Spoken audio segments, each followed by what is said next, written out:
Cette forêt, tu vois, dans les conifères, il y en a qui sont déjà en train de mourir. Les châtaigniers sont mal au point.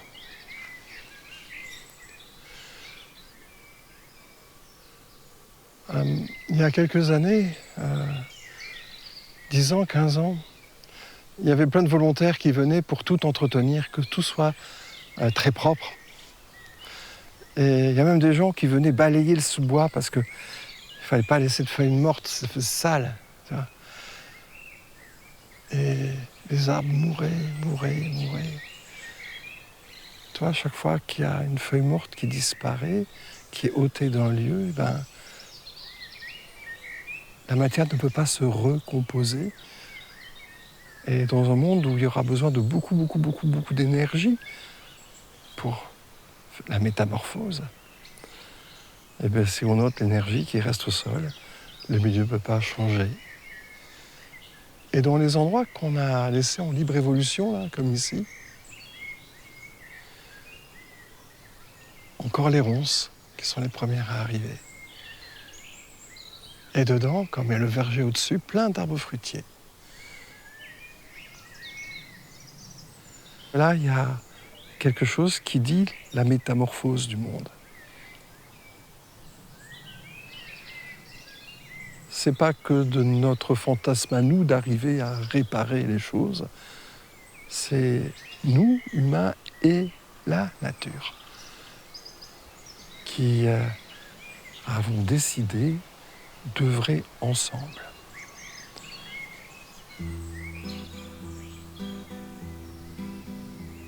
Et ça, c'est ma fonction, mon rôle, enfin, cette mission que je me suis donnée d'être gyrovague.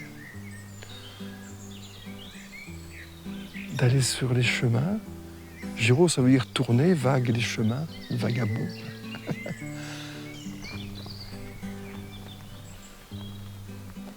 Le fruit de la terre et du travail des hommes qui fait naître plus d'amour, c'est juste ça que j'essaie de transmettre.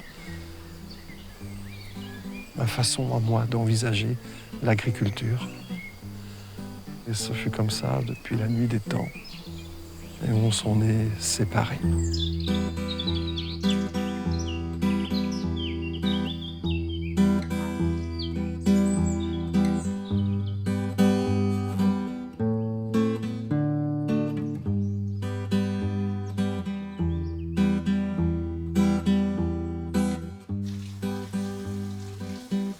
J'ai rencontré Hervé Covès en préparant un film sur le monde des champignons. Hervé est un ingénieur agronome reconnu.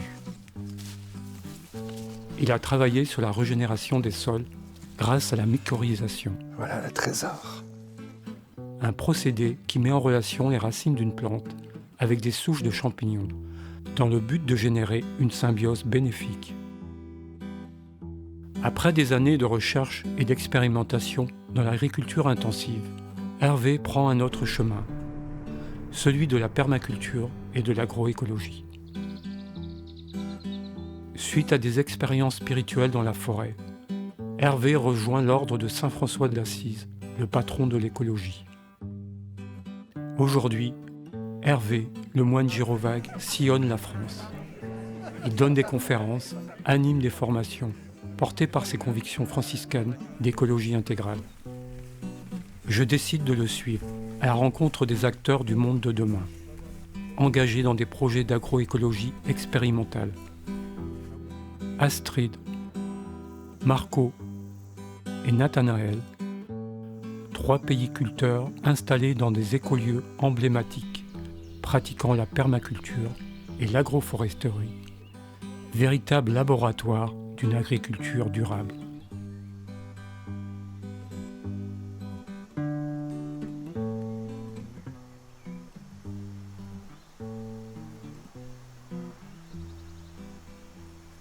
Donc on va dire, état initial, c'est ce qu'on a ici.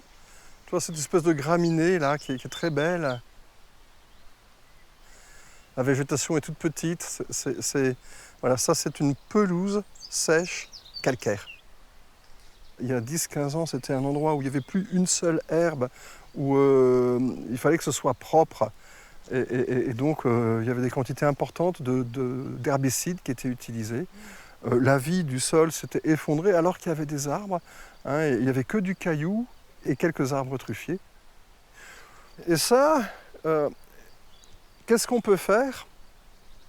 Est-ce que des sols comme ça, on peut arriver à y cultiver quelque chose dans des conditions d'une extrême aridité?